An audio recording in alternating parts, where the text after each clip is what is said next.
Am I the asshole for telling my dad I plan on never speaking to my brother once I turn 18? Important information for this story. Sensory processing disorder, or SPD, is a condition where a person's brain has trouble receiving and responding to sensory information from the environment and their own body. Imagine your senses like a radio, and SPD is like the radio having trouble tuning into the right station or getting static. This can lead to a person being overly sensitive or not sensitive enough to things like touch, sound, sight, smell, or movement. I, 16 male, will keep this as short as possible. My mom and dad divorced when I was 4. I lived with my mom until I was 14, and my brother lived with my dad. He was 20 when I moved up to live with him and my dad. I have another older brother who still lives with my mother, but he isn't relevant in this other than the fact I am much closer with him. I had to move in because my mother couldn't take care of me. My dad happily let me come stay with him. I think the only other relevant backstory is that I have sensory processing disorder. This affects how sensitive my hearing is. High-pitched and loud sounds are almost painful for me. My sight, very quick moving objects and flashing lights can overwhelm me, and my touch. I can't stand certain textures or random, unwanted skin-on-skin contact. Everyone in my family knows this and is very accommodating, which I'm always incredibly grateful for. Everyone except my brother. He plays extremely high-pitched audio in my ears randomly. He'll flash lights in my eyes. He's even told his friends I love hugs so much, and I'm really happy when people randomly hug me. I'm not. It's been like this for the 2 years I've been living with him and my dad, and it's only gotten worse. Most recently, he called me to his room, saying he was hurt and needed help, and when I ran into the room, he played his speakers as loud as they could go, and turned on strobe lights that he has for whenever he goes to a party.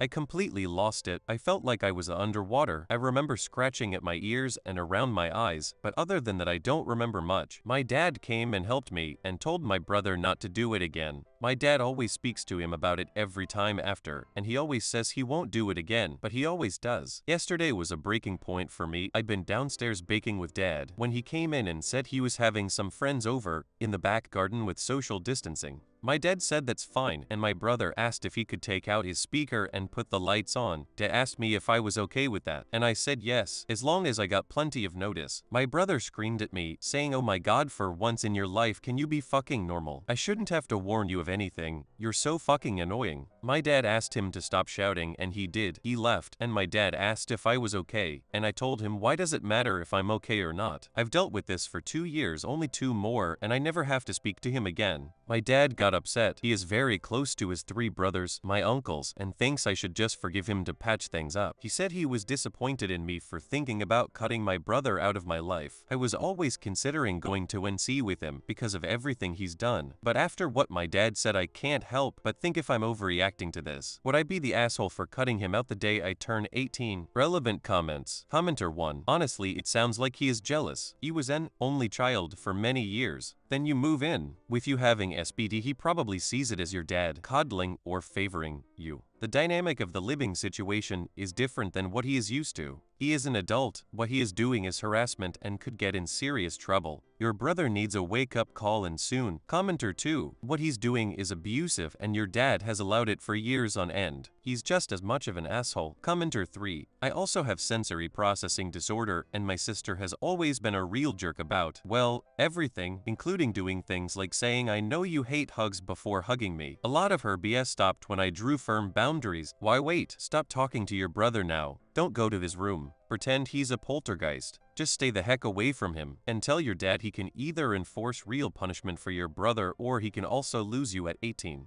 He's not parenting, he's just sticking his head in the sand. Update. 2 months later, so much has happened since I posted this, so I wanted to come and let you know I'm currently typing this safely from my mother's, whilst my other older brother's chucking popcorn at me to catch in my mouth. Thank you so much to everyone who commented and messaged me. What James, fake name, did to me never registered as abuse until it was pointed out to me. I wouldn't have had the courage to do what I did without all of your support, so thank you for saving my life. After reading the comments, I decided to give my dad one last chance to put an end to James' behavior. I sat him down and told him that what he was doing to me was physically painful. How would he like it if someone smacked him and pinched him constantly? He told me he was sorry I felt that way, but I also have to understand how difficult it is for my brother to adjust to having another person in the house. I saw red, I lost it. I screamed at him that a 22-year-old should be able to get used to not being daddy's center of attention, that it was no excuse to exploit my disability to torture me constantly. He didn't say anything, so I walked out, just left and walked to my favorite skate park nearby. I called my other brother, Daniel, for the person of not constantly saying other brother, and told him I needed him to come get me right away. My mom was at work, so I didn't call her. He was there in 20 minutes, and I told him everything James has done and what Dad said to me. I've never seen him as angry as he was. He told me to get into his car, so I did, and he drove us to my dad's. He told me to go pack all my bags and that he was taking me home. Dad tried to talk to me, but I ignored him, just started packing. I couldn't make out everything that was said, but Daniel laid into him, screaming his head off. I didn't have much, so I was packed quick. He told me to go wait in the car. I found out from him after he came to the car, he was in the house an extra 10 minutes, that he went to James and told him to never think of contacting either of us again.